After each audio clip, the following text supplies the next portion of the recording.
Hello welcome back to my channel. ഇന്നത്തെ എൻ്റെ recipe എന്ന് പറയുന്നത് ഒരു വ്യത്യസ്ത രീതിയിൽ തയ്യാറാക്കിയെടുത്ത ഒരു പഴംപൊരിയുടെ റെസിപ്പിയുമായിട്ടാണ് കേട്ടോ. വളരെ ടേസ്റ്റിയും വളരെ ക്രിസ്പിയുമായിട്ടുള്ളൊരു പഴംപൊരിയാണ് ഇത്. വൈകുന്നേരങ്ങളിൽ ചൂട് ചായയോടൊപ്പം കഴിക്കാൻ പറ്റിയ ഒരു അടിപൊളിയായിട്ടുള്ള റെസിപ്പിയാണ്. ചായ അടുപ്പിൽ തിളയ്ക്കാൻ വയ്ക്കുന്ന സമയം കൊണ്ട് തയ്യാറാക്കിയെടുക്കാൻ പറ്റുന്ന ഒരു എളുപ്പത്തിലുള്ളൊരു സ്നാക്സാണ് കേട്ടോ. അപ്പോൾ എല്ലാവരും ഒന്ന് ട്രൈ ചെയ്യുക. അപ്പോൾ നമുക്ക് ഈ ടേസ്റ്റിയും ക്രിസ്പിയുമായിട്ടുള്ള സ്നാക്സ് എങ്ങനെയാണ് തയ്യാറാക്കിയെടുക്കുന്നതെന്ന് നോക്കണ്ടേ.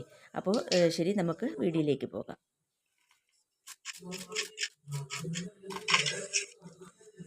അപ്പോൾ ഇതിനായിട്ട് തീരെ പഴുക്കാത്ത, തൊലിയൊന്നും അധികം കറുത്ത് പോകരുത് കേട്ടോ, അതേ രീതിയിലുള്ള ഒരു 3 പഴം ഞാൻ എടുത്തിട്ടുണ്ട്. നന്നായിട്ട് പഴുക്കാത്ത പഴമാണ് ഇതിന് ഏറ്റവും നല്ലത്. അപ്പോൾ ഞാൻ എന്താ ഒന്ന് തൊലിയോടെ ഒന്ന് കഴുകിയെടുത്തിട്ടുണ്ട് കേട്ടോ. ഇതിൻ്റെ തലയും മൂടുമൊക്കെ ഒന്ന് അരിഞ്ഞതിന് ശേഷം ഞാനിത് കുറുക്കെ രണ്ടായിട്ടൊന്ന് കട്ട് ചെയ്യുന്നുണ്ട്.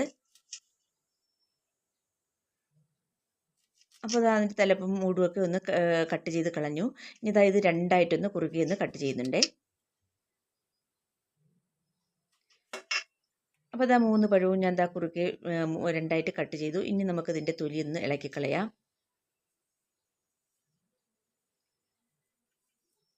ഇപ്പോൾ പഴത്തിൻ്റെ തൊലി ഞാൻ ഇളക്കിയിട്ടുണ്ട്. ഇനി നമുക്കൊരു പാത്രത്തിലേക്ക് ഇത് ഒന്ന് കട്ട് ചെയ്തിടാം. കട്ട് ചെയ്തിടുന്നത് ഇതുപോലെ നെടുകെ ഒന്ന് അരിഞ്ഞിട്ട് പിന്നെ ഓരോ പീസും 3ആയിട്ട് കട്ട് ചെയ്യുക. നമ്മുടെ ഫ്രഞ്ച് ഫ്രൈസിനൊക്കെ കട്ട് ചെയ്യില്ലേ, അതുപോലെ. അപ്പോൾ കുറച്ച് പഴുപ്പ് കുറഞ്ഞ പഴമാണ് ഇതിന് ഏറ്റവും നല്ലത് കേട്ടോ. കട്ട് ചെയ്യാനൊക്കെ നല്ലതാണ്. അതുമല്ല, നല്ല ക്രിസ്പി ആയിട്ടിരിക്കാൻ പഴം നന്നായിട്ട് പഴുത്തത് എടുക്കരുത്. ഇത്തിരി പഴുപ്പ് കുറഞ്ഞ പഴമായിരിക്കണം ഇതിന് എടുക്കേണ്ടത്. അപ്പോൾ ഇതിനകത്ത് പഴം തൊലിയൊക്കെ കളഞ്ഞിട്ട് എല്ലാം കട്ട് ചെയ്തെടുത്തേ. ഇനി ഒരു പീസ് ഞാൻ തൊലിയോട് കട്ട് ചെയ്ത് ഒന്ന് കാണിച്ചു തരാം.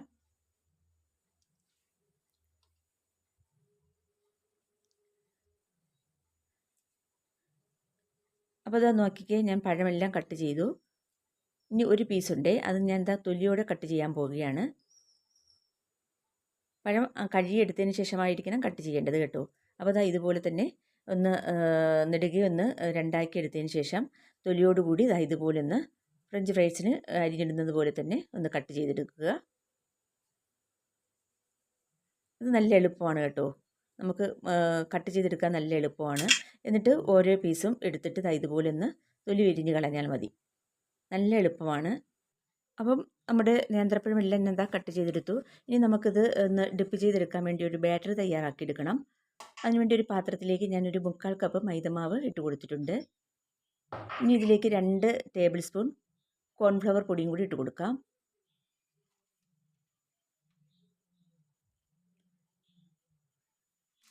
അപ്പോൾ കോൺഫ്ലവർ പൊടി 2 ടേബിൾ സ്പൂൺ ഇട്ട് കൊടുത്തിട്ടുണ്ട്.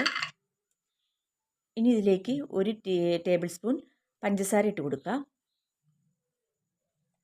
ശകലം ഉപ്പിട്ട് കൊടുക്കാം. അതുപോലെ തന്നെ ഒരു നുള്ള് സോഡാപ്പൊടിയും കൂടി ഇട്ട് കൊടുക്കാം കേട്ടോ.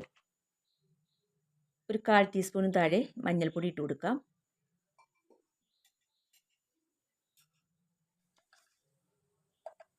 അപ്പോൾ ഇതെല്ലാം ഇട്ട് കൊടുത്തതിന് ശേഷം പിന്നെ കുറച്ച് ഏലക്ക പൊടിച്ചതും കൂടി ഇട്ട് കൊടുക്കാം. എന്നിട്ട് എല്ലാം കൂടി നന്നായിട്ടൊന്ന് മിക്സ് ചെയ്തെടുക്കാം. അപ്പോൾ ഞാൻ നന്നായിട്ട് എല്ലാം മിക്സ് ചെയ്തെടുത്തിട്ടുണ്ട്. ഇനി നമുക്ക് കുറച്ച് വെള്ളം ഒഴിച്ചിട്ട് ഇതൊന്ന് കലക്കിയെടുക്കണം. അപ്പോൾ വളരെ തിക്കുമല്ല വളരെ തിന്നും അല്ലാത്തൊരു രീതിയിൽ നമ്മുടെ പഴംപൊരിക്കൊക്കെ കലക്കിയെടുക്കുന്നത് പോലെ തന്നെ മിക്സ് ചെയ്തെടുക്കുക. കുറേശ്ശെ വെള്ളം ഒഴിച്ച് കൊടുക്കാം. 1 ഗ്ലാസ് വെള്ളം ഞാൻ എടുത്തിട്ടുണ്ട്. അതിൽ നിന്ന് കുറേശ്ശെ വെള്ളം ഒഴിച്ച് കൊടുത്തിട്ട് കുറച്ച് ലൂസിൽ ഉള്ള ബാറ്ററായിട്ട് ഇതൊന്ന് കലക്കിയെടുക്കുക. അപ്പോൾ ഇതാണ് കറക്റ്റ് പരുവം കേട്ടോ. തരികളൊന്നുമില്ലാതെ കട്ടകളൊന്നും ഇല്ലാത്ത രീതിയിൽ നന്നായിട്ട് ഇതൊന്ന് കലക്കിയെടുക്കുക. അതിനുശേഷം നമുക്ക് ഈ കട്ട് ചെയ്ത് വെച്ചിരിക്കുന്ന പഴത്തിൽ നിന്ന് ഓരോ പീസും എടുത്ത് ഇതിലേക്ക് ഡിപ്പ് ചെയ്യുക. അതിനുശേഷം നമ്മൾ ഒരു പ്രത്യേക ഇൻഗ്രീഡിയൻ്റ് എന്ന് ഞാൻ പറഞ്ഞില്ലേ, അത് ബ്രെഡ് ക്രംസ് ഒന്നുമല്ല കേട്ടോ, നമ്മുടെ സാധാ വറുത്ത അരിപ്പൊടിയാണ് കേട്ടോ. ഇടിയപ്പത്തിനും പത്തിരിക്കൊക്കെ എടുക്കുന്ന അതേ പൊടി തന്നെയാണ് ഞാൻ ഇവിടെ കുറച്ചെടുത്തിട്ടുള്ളത്. അതിലേക്ക് നമ്മുടെ ഡിപ്പ് ചെയ്ത പഴം ഇതിലേക്ക് ഇട്ട് കൊടുത്തിട്ട് ആ മാവൊന്ന് ഇതിൻ്റെ മീതെ ഒന്ന് തൂവി കൊടുക്കുക കേട്ടോ. നന്നായിട്ടൊന്ന് കോട്ട് ചെയ്തെടുക്കുക. ഇതുപോലെ തന്നെ ബാക്കിയുള്ള എല്ലാം നമുക്ക് കോട്ട് ചെയ്തെടുക്കാവേ. അപ്പോൾ രണ്ടാമത്തത് ഞാനൊന്ന് ബാറ്ററിലൊന്ന് ഡിപ്പ് ചെയ്തതിന് ശേഷം അരിപ്പൊടിയിൽ ഒന്ന് കോട്ട് ചെയ്തെടുത്തിട്ടുണ്ട്. ഇതുപോലെ തന്നെ ബാക്കിയുള്ള എല്ലാം നമുക്ക് ചെയ്തെടുക്കാം. അപ്പോൾ ഇനി അതാ എല്ലാം എന്താ കോട്ട് ചെയ്തെടുത്തിട്ടുണ്ട് നമ്മുടെ അരിപ്പൊടിയിൽ. ഇനി നമുക്ക് പ്രത്യേകം നമുക്ക് ബ്രെഡ് ക്രംസ് ഒന്നും വാങ്ങിക്കേണ്ട ആവശ്യമില്ല കേട്ടോ. അരിപ്പൊടി ഉണ്ടെങ്കിൽ അരിപ്പൊടിയിൽ നമുക്ക് കോട്ട് ചെയ്തെടുത്തിട്ട് നന്നായിട്ട് പൊരിച്ചെടുക്കാം. അപ്പോൾ ഇതാ എല്ലാം കോട്ട് ചെയ്തതിന് ശേഷം കുറച്ച് ചീനിച്ചട്ടിയിൽ കുറച്ച് എണ്ണ ഞാൻ ഇതാ തിളപ്പിക്കാൻ വെച്ചിരുന്നു. എണ്ണ നന്നായിട്ട് ചൂടായിട്ടുണ്ട്. ഇതിൽ നിന്ന് ഓരോന്നും എടുത്ത് നമുക്ക് ഇതിലേക്ക് ഇട്ട് കൊടുക്കാം, എണ്ണയിലേക്ക് ഇട്ട് കൊടുക്കാം. അപ്പോൾ 3 ബാച്ചായിട്ടാണ് ഞാൻ പൊരിച്ചെടുക്കുന്നത് കേട്ടോ. അപ്പോൾ നന്നായിട്ടൊന്ന് മൊരിഞ്ഞ് വന്നതിന് ശേഷം ഇതുപോലെ ഒന്ന് മറിച്ചിട്ട് കൊടുക്കാം. എന്നിട്ട് മറിച്ചും തിരിച്ചുമൊക്കെ ഇട്ടൊന്ന് ഇളക്കി കൊടുത്തതിന് ശേഷം നമുക്ക് ഒരു ഗോൾഡൻ ബ്രൗൺ കളർ ആവുന്നത് വരെ ഇതൊന്ന് മൂപ്പിച്ചെടുക്കാം. അപ്പോൾ മീഡിയം ടു ലോ ഫ്ലെയിമിലായിരിക്കണം നമ്മുടെ ഫ്ലെയിം കേട്ടോ. നല്ലൊരു സൗണ്ട് കേൾക്കും കേട്ടോ, ഒരു കിളിയിലത്തെ സൗണ്ട്. അതുവരെ നമുക്ക് ഇത് മറിച്ചും തിരിച്ചുമൊക്കെ ഇട്ട് ഒന്ന് മൊരിയിച്ചെടുക്കണം. നല്ല ടേസ്റ്റാണ് കേട്ടോ, നല്ല കറുമുറായിരിക്കും ഇത് പൊരിച്ചെടുക്കുമ്പോൾ. നമ്മുടെ ബ്രെഡ് ക്രംസിൽ കോട്ട് ചെയ്തെടുത്ത് പൊരിച്ചെടുക്കുന്നതിനേക്കാളും വളരെ ടേസ്റ്റിയും ക്രിസ്പിയും ആയിരിക്കും കേട്ടോ ഈ അരിപ്പൊടി നമ്മൾ കോട്ട് ചെയ്ത് പൊരിച്ചെടുക്കുന്ന ഈ പഴംപൊരിക്ക്. കുറേ നേരം നമുക്ക് ഇത് ക്രിസ്പിയായി തന്നെ ഇരിക്കുകയും ചെയ്യും. നല്ല കറുമുറായിരിക്കും ഇത് പൊരിച്ചെടുക്കുമ്പോൾ. അപ്പോൾ ഞാൻ ആദ്യത്തെ ബാച്ച് എണ്ണയിൽ നിന്നും കോരിയെടുത്തിട്ടുണ്ട്. ഇത് നമുക്കൊരു പാത്രത്തിലേക്ക് ഇട്ട് കൊടുക്കാം. ഇതുപോലെ തന്നെ നമുക്ക് ബാക്കിയുള്ള ബാച്ച് നമുക്ക് പൊരിച്ചെടുക്കാവേ. നമുക്ക് ചായയ്ക്ക് അടുപ്പിൽ വെക്കുന്ന സമയം കൊണ്ട് തയ്യാറാക്കി എടുക്കാവുന്നതേ ഉള്ളൂ ഈ സ്നാക്സ്.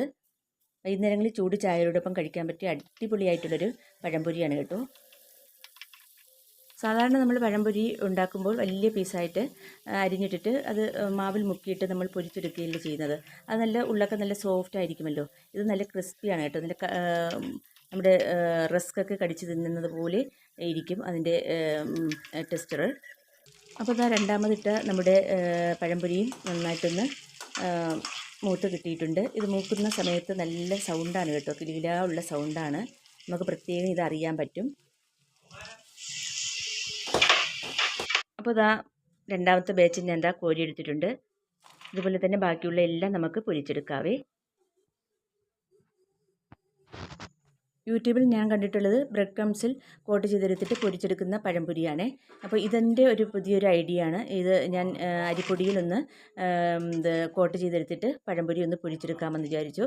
അപ്പോൾ നല്ല ടേസ്റ്റായിരുന്നു, നല്ല ക്രിസ്പിയുമായിരുന്നു, നല്ല കറുമുറായിരിക്കും. എത്ര നേരം വേണമെങ്കിലും ഇതിൻ്റെ ക്രിസ്പിനെസ് നഷ്ടപ്പെടാതെ ഇരിക്കും. അപ്പോൾ അതാ ഈ പൊരിച്ചെടുത്ത പഴംപൊരിക്ക് എത്രത്തോളം ക്രിസ്പിനെസ് ഉണ്ടെന്ന് ഞാനൊന്ന് കേൾപ്പിച്ച് തരാവേ. കേട്ടില്ലേ, നല്ല ക്രിസ്പിനെസ്സാണ്. പിന്നെ ഈ പഴംപൊരിക്ക് കുറച്ചും കൂടി ടേസ്റ്റ് കൂട്ടാൻ വേണ്ടി ഞാനൊരു പ്രത്യേക ഇൻഗ്രീഡിയൻറ്റും കൂടി ഇതിലേക്ക് ചേർക്കുന്നുണ്ട്. തേനാണ് കേട്ടോ ഞാൻ ചേർക്കുന്നത്.